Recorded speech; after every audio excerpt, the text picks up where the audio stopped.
Halo, selamat datang di channel YouTube NeoJet Digital. Kali ini kita akan membahas pembuatan stiker dengan teknik print and cut.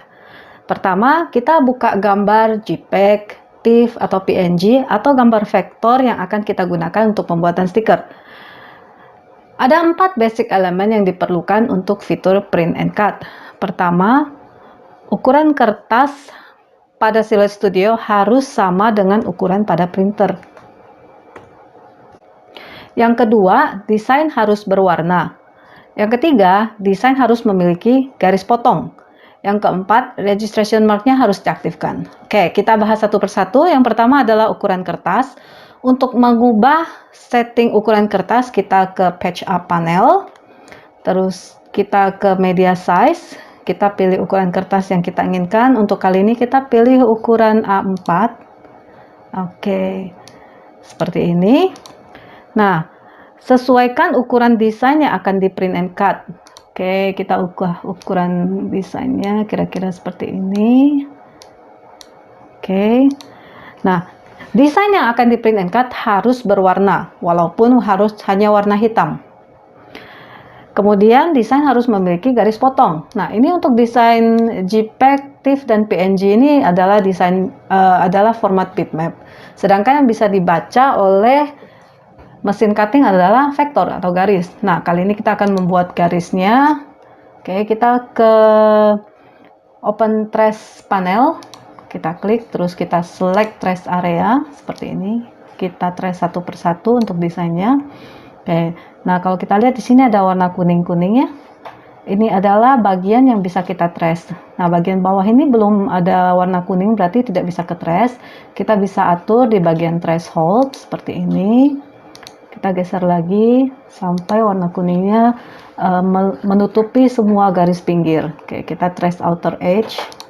Kita hanya butuh garis luarnya aja. Coba kita lihat apakah sudah mendapatkan garisnya seperti ini. Nah, oke, kemudian untuk stiker kita bisa membuat garis potong itu pas di luar desain, atau kita mau buat melebihi desain atau mengurangi desain. Contoh seperti ini, kita bisa ke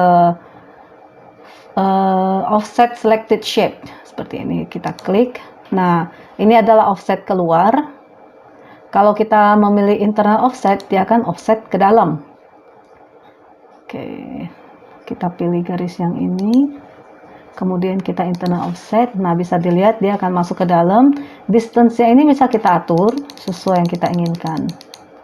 Oke, untuk kali ini kita akan menggunakan garis offset yang di luar. Kita hapus dulu garis offset, garis pertama yang kita buat. Nah, seperti ini. Kita tinggal garis offset yang di luar saja. Coba kita lihat. Kemudian garis yang sudah kita buat dan gambar aslinya kita grup jadi satu. Oke, dengan Ctrl G atau klik kanan grup. Sekarang kita ke gambar berikutnya, kita trace juga, kita select trace area, kita blok gambar yang mau kita trace. Nah, ini bisa dilihat juga warna kuningnya hanya sebagian. Kita geser lagi thresholdnya ke sebelah kanan. Nah, seperti ini sudah cukup. Kita hanya butuh garis luarnya aja.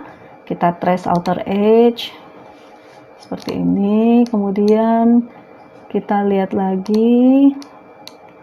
Nah, di sini ada garis potong. Kita klik, terus kita buat offset keluar. Oh, salah. Yang saya select ternyata adalah gambar, bukan garis potongnya. Kita undo dulu. Kita harus memastikan yang kita pilih adalah garis potong. Nah, ini bukan garis potong. Kita besarkan lagi ya gambarnya. Oke, ini kelihatan nih, ini garis potongnya. Terus kita coba tes. Nah, ini adalah garis potong. Sekarang kita klik offset. Akan terlihat garis offset yang di luar. Oke, seperti ini. Nah, sekarang kita harus menghapus garis pertama yang kita buat agar pada saat kita memotong pada mesin tidak memotong dua kali. Oke, kita hapus dulu.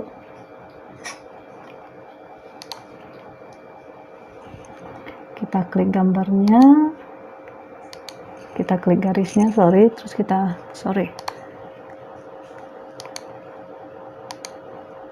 Oke, udah terhapus ya. Oke, kemudian ingat kita grup dulu, klik kanan di grup. Nah, kalau sudah seperti ini, desain ini sudah siap untuk di cutting. Nah, berikutnya kita harus mengatur ukuran gambar dan garis potong. Oke, misalnya kita mau seukuran ini, bisa kita atur dari ditarik-tarik seperti ini, atau kita atur dari sini. Misalnya kita mau tinggi 14 cm. Nah, kita tinggal atur di situ. Kalau kita kunci gemboknya, maka desain yang kita ubah ukurannya akan proporsi. Namun apabila kita tidak mengunci gemboknya, maka pada saat kita mengubah tinggi, hanya tinggi saja yang berubah. Lebarnya tidak. Seperti ini, jadi tidak proporsional ya. Oke, berikutnya adalah kita harus mengaktifkan registration mark. Untuk mengaktifkan registration mark, kita harus kembali ke page setup seperti ini. Kemudian ini adalah tombol untuk mengaktifkan registration marknya. Klik seperti ini. Nah, di sini kita klik on, maka tanda registration marknya akan muncul di sini. Nah, di sini ada beberapa pilihan, ada length, thickness di bagian dimensions, ada position, inset. Nah, untuk length dan thickness dan inset ini bisa kita ubah-ubah sesuai yang kita mau. Ini adalah settingan defaultnya. Nah, untuk settingan default adalah settingan yang paling mudah dibaca oleh sensor optik mesin, sehingga menghasilkan potongan yang lebih akurat. Kalau kita mengubah inset atau thickness atau length-nya, maka kadang mesin akan kesulitan membaca. Nah, kalau misalnya terjadi seperti itu, kembalikan ukuran dimension dan positionnya ke setting default. Nah, berikutnya yang mesti kita perhatikan adalah pada saat kita membuat desain dan settingan di software, apabila kita menggunakan cutting mat, maka pada saat kita memasukkan gambar ke dalam mesin, kita juga harus menggunakan cutting mat. Kalau tidak, nanti akan ada kesulitan untuk membaca registration mark. Nah, kita coba ya, misalnya kita di sini menggunakan cutting mat, kita bisa lihat perbedaannya nanti. Jarak di bawah sini adalah 1,59 cm. Kalau kita tidak menggunakan cutting mat, kita coba pilihan cutting matnya di non. Nah, maka inset yang di bawah ini akan naik. Nah, apabila pada saat kita mendesain dengan settingan cutting mat, tetapi pada saat kita memasukkan gambar ke dalam mesin tidak menggunakan cutting mat, maka yang akan terjadi adalah registration-nya akan failed. Ataupun pada saat registration-nya berhasil, pada saat memotong, maka akan terjadi gambar yang dipotong meleset. Jadi tidak pas di garis potong yang kita buat. Oke, selanjutnya. Nah, di sini di registration mark ini ada 3. Satu di sini bentuknya kotak, yang kedua bentuknya L seperti ini terbalik, dan yang di bawah bentuk L. Nah, bisa kita lihat di sini juga ada arsiran ya. Di atas, arsiran di bawah. Ini adalah area yang akan dibaca oleh sensor optik mesin. Seperti ini. Nah, area yang diberi arsiran ini tidak boleh ada gambar atau warna. Jadi kalau seperti ini, nah, pembacaan registration mark-nya akan mengalami kesulitan oleh mesin, sensor optiknya akan salah baca, maka kita harus menggeser gambarnya menjauhi arsiran. Nah, seperti ini. Oke. Nah, gambarnya sudah kita buat, sudah kita setting. Kemudian, untuk print gambar ini, proses selanjutnya adalah print. Kita ke file, kita klik print. Nah, di sini kita bisa memilih printer yang kita gunakan.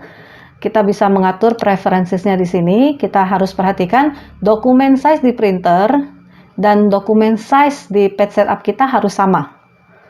Oke, saya kembalikan ke page setup dulu. Kita bisa lihat di sini kan ukurannya A4. Kemudian kita ke print. Nah, kita ke preferences. Di sini akan kelihatan dokumen size-nya A4, jadi sama ya. Kemudian di sini ada orientation. Orientation ini pada saat kita membuat desain yang ini adalah portrait. Kemudian paper type yang bisa kita pilih adalah bisa Epson Matte, Premium Glossy, atau plain paper, tergantung jenis kertas yang akan kita gunakan atau jenis stiker yang akan kita gunakan. Nah, kali ini saya akan menggunakan stiker white inkjet dari NeoJet. Maka dari itu kita memilihnya Epson Premium Glossy. Kualitasnya saya pilih yang high. Kemudian color. Nah, kita ke more option. Di sini ada high speed. High speednya jangan dicentang ya. Jadi pada saat kita print, hasil printnya itu akan lebih pelan, tapi tinta lebih cepat kering. Oke, kemudian kita tinggal klik OK dan kita print. Oke, selanjutnya hasil printoutnya akan keluar, kemudian kita masukkan ke dalam mesin untuk memulai proses print and cut. Ini adalah hasil printout kita saya print dengan stiker vinyl inkjet white dari NeoJet. Kemudian saya laminasi dengan laminasi 120 GSM glossy dari NeoJet juga dengan mesin laminator Yatai. Kemudian hasil printout ini saya tempelkan di atas cutting mat sesuai dengan yang ada di layar Silhouette Studio. Seperti ini ya. Oke, kita ratakan. Oke, kemudian kita masukkan ke dalam mesin.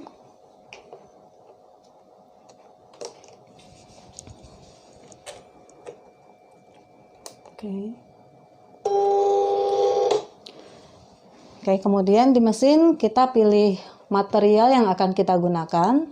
Dalam hal ini saya udah membuat materialnya, udah saya setting.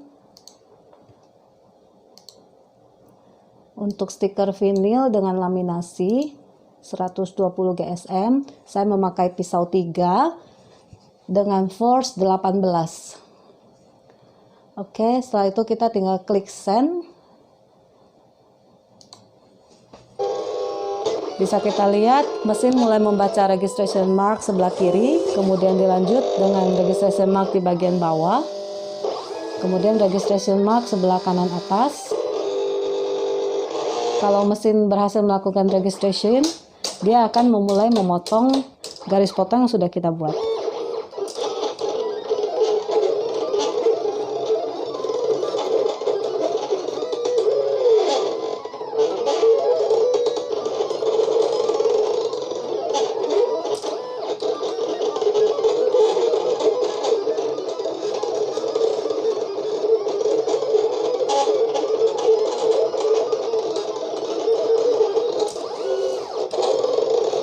Nah, bisa kita lihat mesin memotong sesuai dengan garis yang kita buat.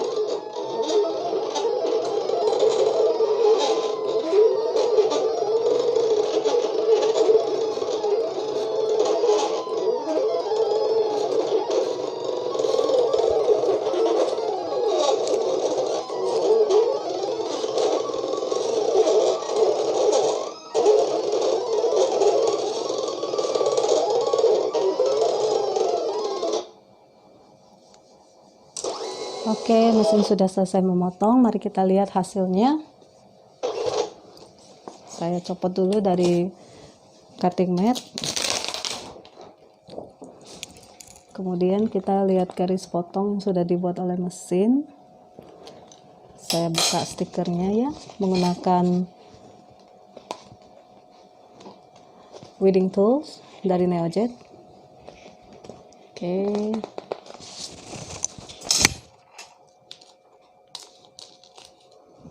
Seperti ini, kita lihat hasil potongnya sangat presisi.